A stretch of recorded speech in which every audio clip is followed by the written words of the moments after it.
We've been monitoring President Biden's approval numbers closely on this show. According to the Real Clear Politics average, he's at 42% support, down from the start of his term. However, the real warning sign for Biden could be his cratering support among independents, a group that buoyed his 2020 victory, having gone from plus 13 to negative 23 in just 11 months. Senior fellow at the Ethics and Public Policy Center and opinion columnist at the Washington Post, Henry Olsen, joins us now to discuss. Welcome, Henry.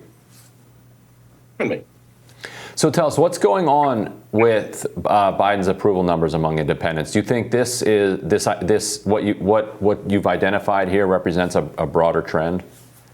Yeah, I do. That Biden's approval numbers among independents have been sinking for months. It started before the Afghan debacle. It's continued after Afghanistan was no longer in the news. And I think it's a reflection of the fact that many independents thought they were buying a centrist when they voted for him, and in fact are now getting a liberal. And they don't like that. And so they're giving him thumbs down on his term in the office. We've seen some poll results that show his handling of the pandemic tends to be one of the areas where voters are more approving of how things are going. Do you think if the pandemic continues a positive trajectory, and we have some reason to think that will be the case, that cases are going to decline, deaths, et cetera, will that bolster Biden's approval? Well, it couldn't hurt Biden's approval, but that simply means that people will stop thinking about the pandemic and start thinking about other things. And we've got news that inflation is still over 5%, that Social Security checks are going up by nearly 6%, the highest in 40 years, because inflation is the highest in decades. And recovery from the pandemic could simply replace one problem that's sinking Biden with another problem that's sinking Biden. I don't think there is an easy fix to his dilemma.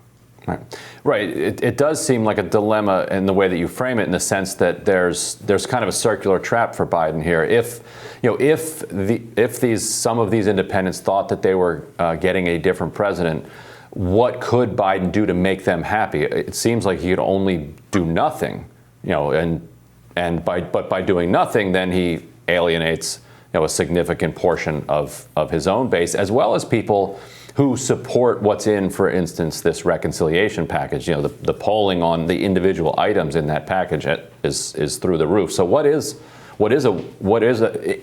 the way you frame the dilemma is accurate, what would be the way out of it for him? Well, Biden unfortunately made a misstep when he tried to go too big to satisfy the progressives in his base, raising their hopes, and then inevitably running into the reality that it couldn't pass the Senate.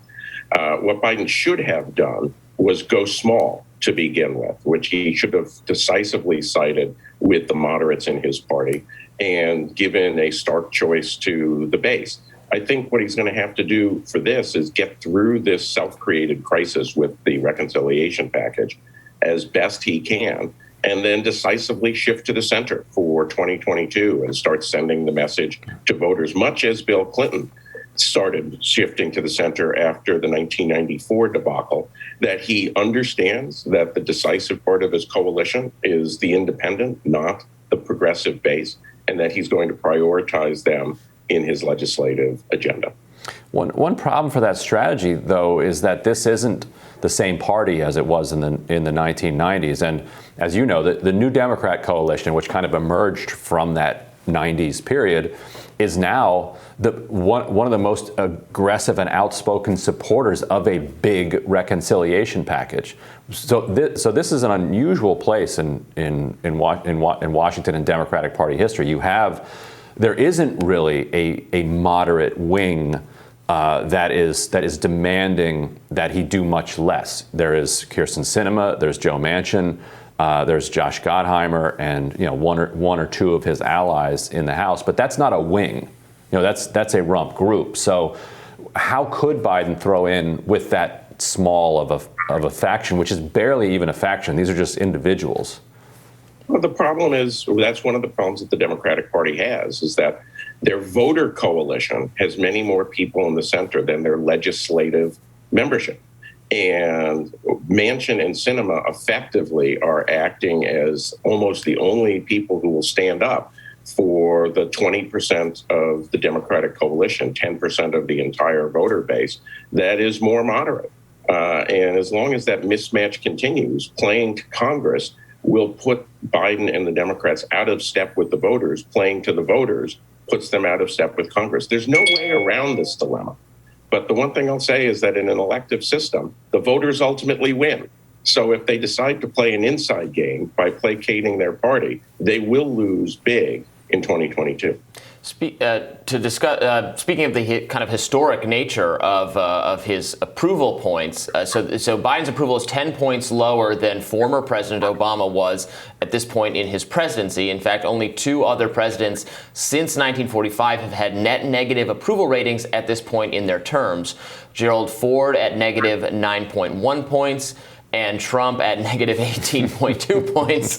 Only one other president was below water at any point in the first 265 days. That was Bill Clinton. What does this tell you about Biden's outlook? Or are these even fair comparisons? Obviously, where we are today is such a more polarized, tribal environment where there's both a floor and a ceiling to a certain candidate's support that it can't change dramatically. Is that a fair way to describe it? Well, that's one of the reasons I focus on independents, is that if you take a look at Biden's approval rating, he's still close to 90 among Democrats.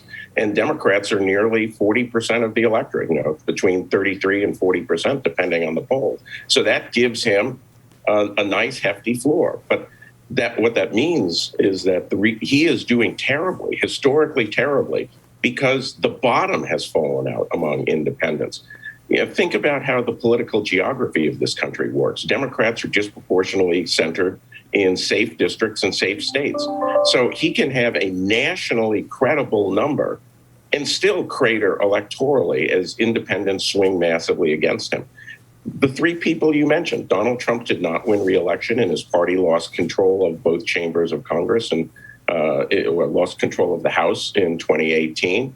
Gerald Ford did not win re-election, and his party did not gain seats in 1976, even though they had only a third of the House.